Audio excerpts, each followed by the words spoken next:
Okay, the episode is finally online and we can begin promoting it. But even though I'm not the best at promotion, as you'll see, I don't wait until the last moment to begin letting people know that a story is out there. Like I mentioned in the third video in this series, I regularly talk about what I'm up to on Patreon. And while I'm not as detailed on social media, I still talk about what I'm up to there as well. By the time I release a story, what it's about is no surprise to fans of the show.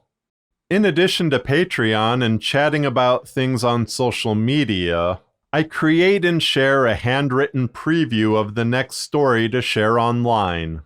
This started one day when I was waiting for our car to be serviced in a garage, and I started writing a story in a notebook I had with me.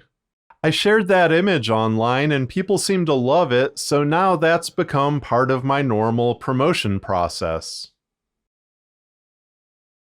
I suppose the biggest challenge with writing is it's not as easy to make seem physical like a painting or a piece of furniture.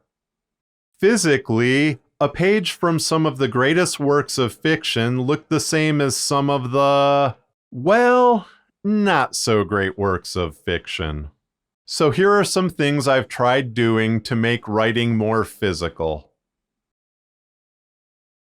Because my show is called Not About Lumberjacks, and because my wife and I are often outside hiking, I bought some little wooden rounds and did a streamlined version of the one-page previews.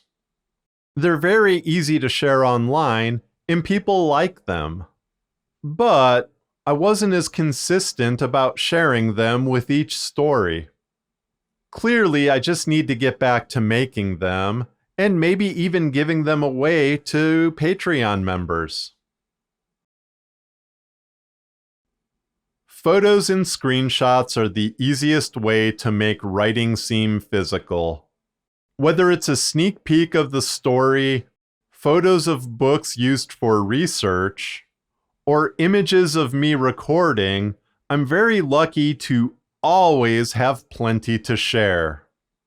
Photos are a great way to show how much effort I put into each story, as well as showing people that there's a person behind it all. But sometimes it feels repetitive, sort of a same thing, different day.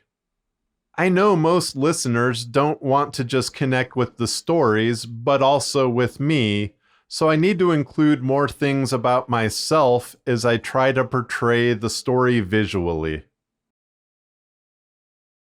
I know blogs have fallen a bit to the side, but people still seem to enjoy my writing blog, The Juggling Writer, and the blog at nolumberjacks.com.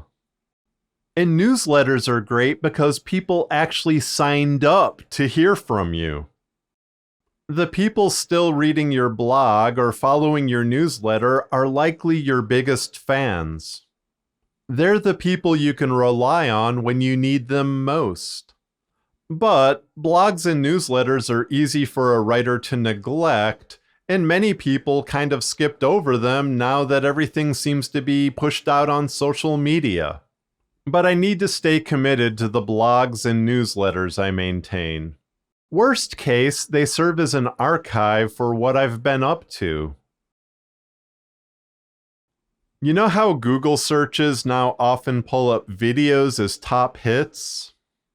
That's because more people are watching video than ever. With just a little effort, anyone can make a decent video for YouTube, TikTok, or other places to share online. People right now are devouring short and long form videos. Personally, I watch more YouTube than television these days. Of course, standing out among others can seem daunting, and you're prone to the whims of algorithms. For me personally, I'm committed to making more videos because I like them, but I can definitely do better treating places like YouTube more as a community. In my last video, when talking about getting episodes online, I mentioned I use Blueberry to host the audio files for Not About Lumberjacks. Part of what I get from the service is the ability to produce audiograms to share online. I've found people are more than willing to stop 45 to 60 seconds to listen to an audiogram. And on days I share audiograms, I definitely see a spike in listens. But like anything online, you're competing against a lot of noise. While people seem more than willing to listen to an audiogram, it still takes several times to get them to click through and listen to a story. I should probably try longer form audiograms to see how those work, or even load a full story onto YouTube. Calls to action. I know those 3 words make me cringe and make me feel so smarmy asking for something. I can say with every confidence that this is my greatest weakness when it comes to promotion.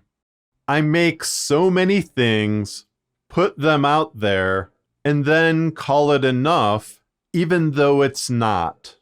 I'm not even going to come up with a good or bad point here or what I can do better. This is where I stumble.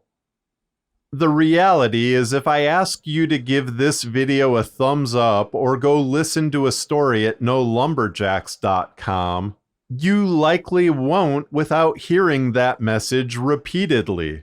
You can feel like such a bother saying the same things over and over, but I know it works because it works on me.